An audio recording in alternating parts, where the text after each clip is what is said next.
ഇന്ന് ഈസ്റ്ററാണ്. രാവിലെ നേരത്തെ എഴുന്നേറ്റു കേട്ടോ. നേരത്തെ എഴുന്നേറ്റതിൻ്റെ കാരണം അടുക്കളയിൽ ചെറിയൊരു പണിയൊക്കെ ഉണ്ട്, അതുകൊണ്ടാണ്. രാവിലെ എഴുന്നേറ്റൊരു കുളിയൊക്കെ പാസ്സാക്കി ഇന്നലെ രാത്രി തന്നെ ഒരു ചിക്കൻ കറിയൊക്കെ വെച്ചുകൊണ്ട് പിടി ഉണ്ടാക്കണമെന്നുള്ള പ്ലാൻ മാത്രമേ ഉള്ളൂ രാവിലെ. അപ്പോൾ അതിൻ്റെ പരിപാടിക്ക് കയറി ചെറുതായിട്ട് പരിപാടിയൊക്കെ തുടങ്ങി.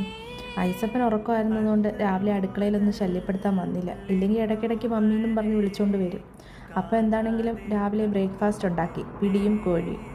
കഴിക്കാൻ വേണ്ടി അങ്കിളിനെ വിളിച്ചപ്പോൾ അങ്കിൾ ഡ്യൂട്ടിക്ക് പോയി. പിന്നെ റോബിനെ ഉണ്ടായിരുന്നുള്ളൂ. ഞങ്ങളെല്ലാവരും കൂടെ ഒരുമിച്ചിരുന്ന് ഭക്ഷണം കഴിച്ചു. ഐസപ്പനെ ഇന്ന് പ്ലേ സ്കൂളിൽ വിട്ടില്ല. അവളുടെ ഒപ്പം ഇരുന്ന് കഴിക്കാൻ പറ്റുന്നത് ഈ ഒരു ബ്രേക്ക്ഫാസ്റ്റ് മാത്രമേ ഉള്ളൂ. കാരണം ഉച്ചയ്ക്ക് എനിക്ക് ഡ്യൂട്ടിയാണ്. 12 മണിക്ക് ഡ്യൂട്ടിക്ക് പോയാൽ പിന്നെ 8 മണിക്കേ വരത്തുള്ളൂ. അതുകൊണ്ട് ഉച്ചയ്ക്കത്തെ കഴിപ്പൊന്നുമില്ല. ബ്രേക്ക്ഫാസ്റ്റ് ഞങ്ങളെല്ലാവരും കൂടെ ഒരുമിച്ചിരുന്ന് കഴിച്ചു. അങ്കിൾ വൈകുന്നേരം എത്താമെന്ന് പറഞ്ഞു. അപ്പോൾ ഇനി ഡ്യൂട്ടിക്കും പോയാലോ. അവിടെ ചെന്നപ്പം എൻ്റെ സ്പെഷ്യൽ ഉണ്ടായിരുന്നു, ജലീഷയുടെ സ്പെഷ്യൽ ബിരിയാണി ഉണ്ടായിരുന്നു. എന്തായാലും പൊളി.